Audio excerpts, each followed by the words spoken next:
And now I bring you to the story that really moves my heart the most. He is a man who was poor. Not only was he poor, he was a person who was very unattractive.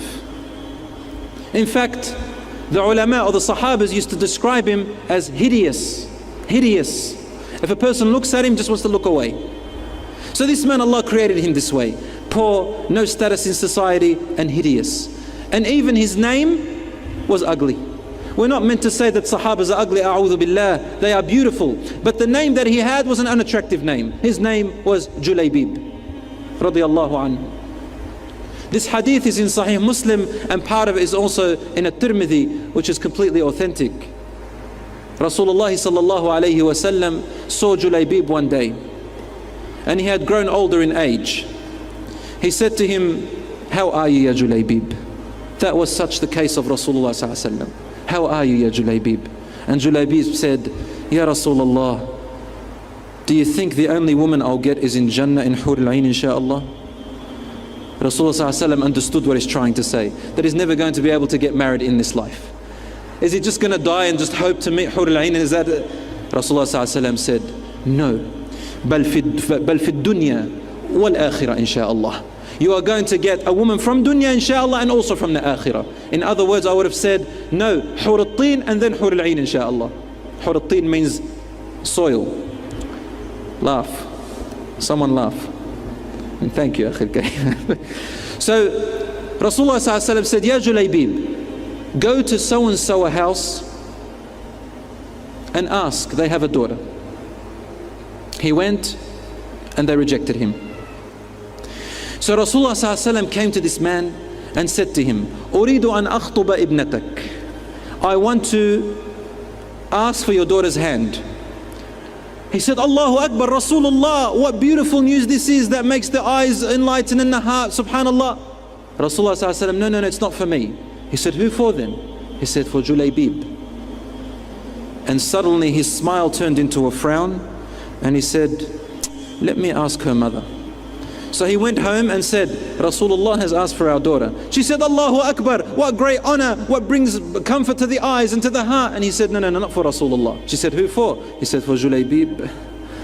And then the mother said, "Subhanallah, we had better men than him coming and asking for our daughter and rejected him. We had greater families asking for her and we refused them. And now the lowest of the low in society and the most hideous, we have to give our daughter to him? No, please." Their daughter was in the background inside listening. So she came out and said, "What is this that I hear, Mum and Dad? Rasulullah sallallahu alayhi wa sallam is on behalf of another man proposing that man to me, and you say no to Rasulullah? Wallahi, I will not refuse the request of Rasulullah, and Julaybib is the only man I will marry." Allahu Akbar. When the news came to Julaybib, he was rejoiceful, mashallah. And Rasulullah sallallahu alayhi wa sallam got the companions to look after him and donate so that he can get married. Time passed, and there was one of the battles. Then Julaybib was among the people who went into that battle. Rasulullah sallallahu alayhi wa sallam was there, and the battle, alhamdulillah, was victorious to the Muslims. And then he went out as he usually does and looks among the Sahaba. There were great Sahabas who had died, and he's asking, everybody's asking, "Where's my uncle? Where's my brother? Where's my son? Where's my so-and-so?" But Rasulullah sallallahu alayhi wa sallam was asking one question, "Ayna Julaybib? Where is my Julaybib?" And everybody would say, "We don't know, Ya Rasulullah. Nobody cares about Julaybib. Only Rasulullah sallallahu alayhi wa sallam cares about Julaybib. Where is my Julaybib?" Everyone is saying, "I don't know, Ya Rasulullah." And they'll say, "Ya Rasulullah, have you seen my uncle?" He said, "No, but have you seen my Julaybib?" And they say, No, we don't know anything about him." So he went looking for him. And amidst the dead people, he finally found Julaybib radiyallahu anhu, dead on the ground. And around him, as a circle, there were 7 of the enemies dead around him. And Rasulullah sallallahu alaihi wasallam, when he saw this image, he stared at him and his eyes flowed with tears.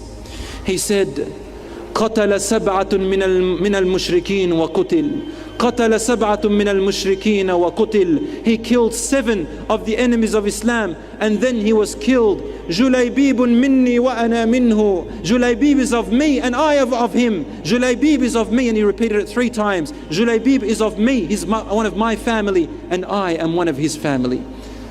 Then Julaybib had no other bed except the bed of the palms of Rasulullah sallallahu alayhi wasallam. Rasulullah sallallahu alayhi wasallam carried him on his own forearms. And he was crying. Then suddenly his crying turned into a smile. And he looked away. He went to Rasulullah sallallahu alayhi wasallam and buried Julaybib with his own blessed hands. And they asked him, Ya Rasulullah, why were you crying and then you were smiling and looked away? He said, I was crying for the loss of my dear family member Julaybib. No one cared about him but me.